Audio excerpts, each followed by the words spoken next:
Hezbollah argument, because what Hezbollah is saying is, can you imagine if America was invaded and they took half of Texas, as they're doing right now? Israel invaded Lebanon and has taken southern Lebanon. Well, of course we would fight back. You're saying, and I agree, and that's what Hezbollah is saying. Well, of course we're going to fight back. They're in our land. They're literally stealing our homes. What do you want us to do? Go, I surrender to the mighty Israelis. Hezbollah is a cat's paw for By the way, Iran. you guys called Hezbollah is an Iranian proxy that Iran has spent billions of dollars training and equipping. So what? They killed 280 You make it sound like our priorities are Israel's priorities. Hezbollah and the Iranians is defending Lebanon against Israel. So what? Hundreds of U.S. We're not Marine responsible Corps, for Israel. Israel is not our dad. What's up, everybody? Welcome to Truth Review. I'm Hayes, and Cenk Uygur asked one specific question in this panel that nobody could give a straight answer to. Can we have the same inspection process for Israel that we have for Iran? That's it. That's the whole question. The panel pivoted to Armenia, to Turkey, to millenarian death cult theology, to anything except a direct answer. Cenk also made several specific factual claims about land, territory percentages, and nuclear weapons history that deserve to be checked individually before we take his framing at face value. Hit subscribe, because Truth Review checks both the dodge and the claim. Now let's get into it. Okay, let me bring in Lieutenant Colonel. Can we have DeVore. the same process for Israel? Cenk, I'll come to you, Cenk, in a second. Inspection process for Israel? Cenk, you're talking about genocide. There is a country that has weapons of mass destruction, right? There's a country in the Middle East that's super dangerous, has attacked 7 of its neighbors, and already has weapons of mass destruction, and weapons that they stole from us. They stole the nuclear technology, they stole the uranium, they stole the nuclear triggers. That's Israel. So why are you not concerned about the out-of-control rogue state that already has a nuclear weapon and threatens all of their neighbors? And you're concerned with someone who doesn't have that and is now promising to never have that. You can let me answer. So by your standard, we should invade Israel. Okay, three things I'd say. Look, I don't know what your relationship is with your country of birth, but you want to talk about genocide, let's talk about Armenia. And if you want to talk about not being able to... Oh, nice distraction. Yeah, I could talk about it. Let me finish. And then the next issue is, if you talk about not going into Lebanon, in fact, Turkey, over the last few years, has established, just like the Israelis have in Lebanon, a foothold in the first 30 kilometers of Syria because they're afraid of the terrorism coming from the PKK. And then the third, just like Iran feels it's threatened. It's logical for them to want a nuclear weapon. You know why it's logical? When an Egyptian general told me, we're not worried about Iran because if they get a nuclear weapon, we're friends with them. You need to worry about Iran, about Israel having a nuclear weapon. And I said, look, if I had been invaded by every one of my neighbors repeatedly, maybe I'd have a nuclear weapon to protect me as well. It's pretty good deterrence. Well, that's what's happening to Iran right now. So by your logic, Iran should have a nuclear weapon to deter Israel from invading it. You just said it. You said if you get invaded by your neighbors, like Iran is getting invaded by Israel right now, you would logically want to have a weapon of mass destruction. Now, I want to answer the questions you said. Piers, I didn't know I was coming on the Cenk show. Yeah, okay, well, that's your problem for saying things that are incorrect and having me to correct you. So now you made it seem like I care what the Turkish government's doing. I don't care at all. I'm an American. So I think that Turkey being in northern Syria is wrong. And I know a lot about the Armenian genocide because I grew up with Turkish propaganda. And I, like a lot of the Israelis now, I believe the same things. Oh, it's not a genocide. They were hiding behind human shields. We were doing self-defense. We had to move them for their own benefit. So I know exactly what genocide-denial propaganda sounds like. And it's exactly what the Israelis are doing now. It's exactly what Team Israel in America, which you sound like you're on, is doing right now to justify all of Israel's wars and genocide and make it seem in some bizarro Alice in Wonderland type of situation that Israel is defending itself. What part of Israel is in southern Lebanon? No, they're aggressively taking land. Netanyahu bragged that they already have 60% of Gaza and they're going to take 70% of Gaza. What happened to self-defense? It was about land theft. Oh, no, I'm just speaking against Israel. Oh, Team Israel wants me to hurry up. Don't say things. Remember, the boogeyman is Muslim. And this Kimmitt is talking about how, oh my God, what if Turkey has a nuclear weapon? Turkey's a NATO ally. So you have a problem with a NATO ally being stronger but you don't have a problem with a deeply hostile state like Israel that has attacked 7 of its neighbors, that has taken their land, having a weapon of mass destruction that they stole from us, and lording it over the Middle East. They call this Team America, brother. We got no interest in Israel stealing southern Lebanon. Let's get the hell out of there. We have no interest in murdering Iranians on behalf of Israel. Let's get the hell out of there. And is anybody talking about gas prices, the food prices, affordability? Nobody cares about American citizens. You're all obsessed with Israel. Cenk, you talked about a lot of things, so let me just go to some of the other guests. Lieutenant Colonel DeVore, I want to take you back to I think, a Sidewinder missile which came your way from General Kimmitt. Or unless I misheard him, I think he called you lousy. I say American intelligence is lousy. Yeah. That's what we do with all of our intelligence officers. We beat them up repeatedly because they're not clairvoyant. This is true. This is true. No, I'm all for panelists going after each other, but I had a good old military two-way like this for a while. But look, to that point, though, a few big points that have been made that I really think need to be responded to. Okay, so first of all, about the urgency of this operation after Midnight Hammer. Iran was rapidly adding to their ballistic missile inventory with the help of the People's Republic of China. The fear was that they were very quickly going to reach the point beyond which they would be able to saturate the anti-missile defenses of the region, Israel and the Gulf Arab allies, as well as any U.S. anti-missile platforms in the region. Once they got to that point with over 10,000 ballistic missiles, which they were rapidly approaching with China's help, the fear was they would reach a point of invulnerability where any sort of effort to try to prevent the reassembling of that nuclear program would be met with mass casualties throughout the Middle East. Now, to the issue of nuclear weapons in the region, Israel has had nuclear weapons for probably going on 40 plus years. They have not used them on anyone.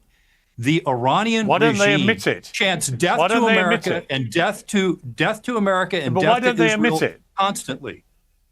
Say again? Why don't they admit it? Why don't they just admit it? They want everybody else to. It's the typical thing of strategic ambiguity. It's like the U.S. policy towards Taiwan. We might or we might not do something. So the point is that. But I really don't. Sorry, just to labor that point. Hang on 1 second. Let's let it go. I really do not understand why it is, and I've raised this point many times on this show.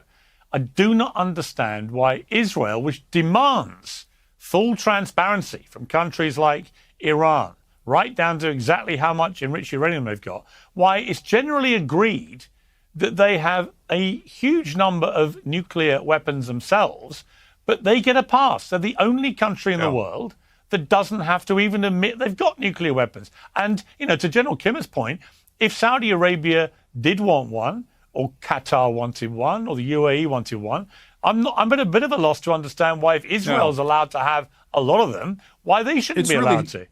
It's really simple. The General Kimmitt mentioned it. They've been invaded by all of their neighbors in recent history. The missile force that they have, the bombs that they have, roughly 30 or 40, are a deterrent against a second Holocaust. The big difference between them and the state of Iran is not a typical Westphalian state. They are like a death cult. They believe, they have a millenarian belief that if they cause enough chaos, they can usher in the arrival of the 12th Imam, the Mahdi. And so when you have a group of people who actually want to use a nuclear weapon, then they're hard to deter because it's part of their eschatology. They are not a normal nation state. Okay, but Lieutenant Colonel, wait. Hang on, Cenk. Hang on. Still my show, I think. Hang on. Still my show. It's called Cenk Uygur Uncensored. And by the way, we should maybe have that conversation. But until it is, I conduct the thing here. Lieutenant Colonel DeVore, this is fine. But again, if you take the principle that if you come under attack, you should be allowed to have a nuclear weapon. Well, what about the Gulf states? They've all come under attack from Iran. The Americans believe that Iran is literally weeks away from developing nuclear weapons. That threat doesn't seem to have been diminished at all by any of this warmongering in the last 16 weeks from what I can see. So if you take that argument, if you extrapolate that out, if you're Saudi Arabia, UAE, Qatar, whatever, given you come under attack from your neighbor, Iran, why should you not be allowed to have the same nuclear deterrent that Israel has? So here's the challenge, right? Israel has had nuclear weapons for probably 40 plus years. The Middle East, minus Iran, has shockingly been without nuclear weapons.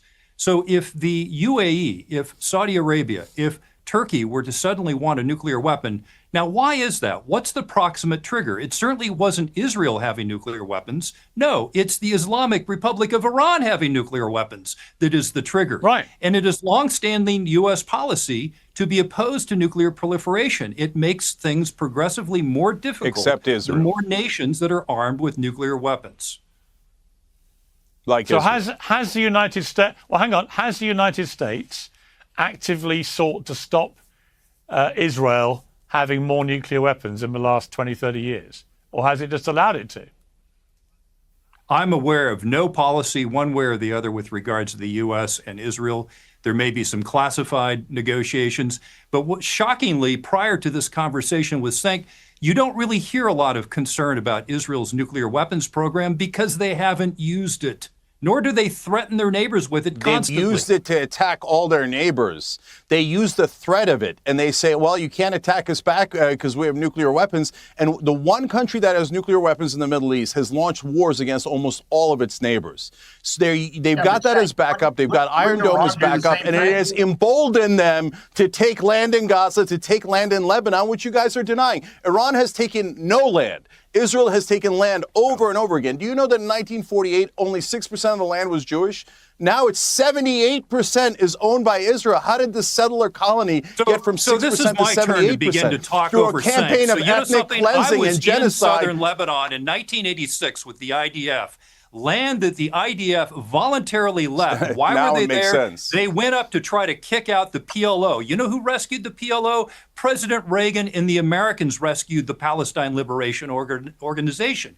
Israel left Lebanon. They left Gaza. So they were attempting to trade land for peace. And then they came back in. Unfortunately, and they came back in. Didn't they come back in 3 times? And got into southern Lebanon. They keep wanting to take Lebanon, and you just told us you're with the IDF. The United Nations was supposed to prevent Hezbollah from getting to be a murderous force, and they utterly failed. In fact, Hezbollah built You make it sound like Lebanon invaded Israel. Outposts. Israel invaded Lebanon. You're inverting reality. You're making it sound like Lebanon invaded Israel. No, Israel is inside of Lebanon right now. Do you condemn Israel for being in southern Lebanon? By Hezbollah. Do you condemn them for taking 70% of Gaza? Imagine if America was taking missiles daily from Tijuana, Mexico. Tijuana would be well, you're making the argument for Hezbollah. If that happened. I can't believe you're making a pro-Hezbollah argument, because what Hezbollah is saying is, can you imagine if America was invaded and it took half of Texas, as they're doing right now? Israel invaded Lebanon and has taken southern Lebanon. Well, of course we would fight back. You're saying, and I agree, and that's what Hezbollah is saying. Well, of course we're going to fight back. They're in our land. They're literally stealing our homes. What do you want us to do? Go, I surrender to the mighty Israelis. Hezbollah the Israelis is a cat's paw for By the way, you Iran. guys call it Hezbollah is an Iranian proxy that Iran has spent billions of dollars training and equipping. So what? They killed 286 You make it sound like our priorities are Israel's priorities. Hezbollah and the Iranians is defending Lebanon against Israel. So what? Hundreds of U.S. We're not Marine responsible for Israel. Israel is not our daddy. Israel might be your daddy, but Israel's not our daddy. Iran has been at war with us since 1979, sir. All right. Let me bring in Brian. Let's go through the specific claims made in this panel one at a time, because there's a real unanswered question here alongside several statements that need independent verification. Start with the core question itself, because it's the most important part of this exchange and genuinely went unanswered. Cenk asked directly whether the same inspection regime applied to Iran monitored uranium enrichment levels. On-site IAEA verification could be applied to Israel. Nobody on the panel gave him a direct yes or no. Lieutenant Colonel DeVore explained Israel's policy of deliberate strategic ambiguity, comparing it to U.S. policy toward Taiwan, which is an accurate description of Israel's documented long-standing nuclear posture. But it is a description of the policy rather than an answer to whether that policy is defensible under the same international standard being applied to Iran. Piers Morgan pressed this same point directly and also did not receive a clear answer explaining why Israel is treated differently under international non-proliferation norms.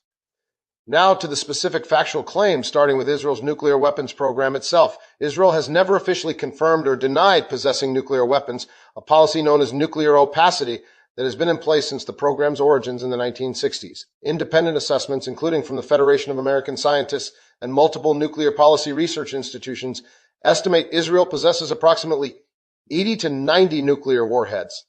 Israel has never signed the Nuclear Non-Proliferation Treaty, which means it is not subject to the same IAEA inspection regime that Iran, as an NPT signatory, is legally obligated to comply with. That is a real and documented asymmetry in international law. Though it's worth noting the distinction precisely, Israel isn't violating IAEA inspection requirements because it never agreed to be bound by them in the first place, whereas Iran's obligations stem from its own status as an NPT signatory nation. The claim about Gaza territory percentages deserves careful handling because specific figures were stated with confidence and require verification. The claim that Israel already controlled 60% of Gaza with plans to take 70% traces back to statements and reporting around Israeli military operational control zones established during the 2023 to 2025 conflict period. Though the specific percentages cited in real time during any given month of that conflict varied across different reporting sources and shifted as military operations continued. This is a claim that should be checked against the most current reporting available at time of viewing, rather than treated as a fixed static figure. The 1948 land ownership statistic. That Jewish ownership was around 6% of the land prior to Israeli statehood, is a commonly cited figure that traces back to British Mandate-era land ownership surveys, though the precise percentage is genuinely disputed among historians, depending on which land categories are included in the calculation, ranging in various academic sources from roughly 6 to 20%, depending on methodology.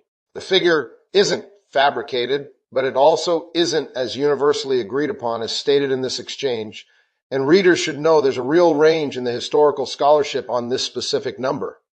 The claim about a Chinese role in supplying components for Iranian ballistic missile production, cited by General Kimmitt as part of the justification for the urgency of military action, is consistent with broader intelligence assessments and reporting about China's role in supplying dual-use missile components to Iran, though the specific claim about Iran approaching a saturation point capable of overwhelming regional missile defenses is a strategic assessment rather than an independently confirmed fact, and reasonable military analysts have disputed both the timeline and the threat level attached to that specific claim. Subscribe to Truth Review. We check every number, every percentage, and every unanswered question. And we tell you exactly which claims are solid and which ones need more scrutiny before you accept them.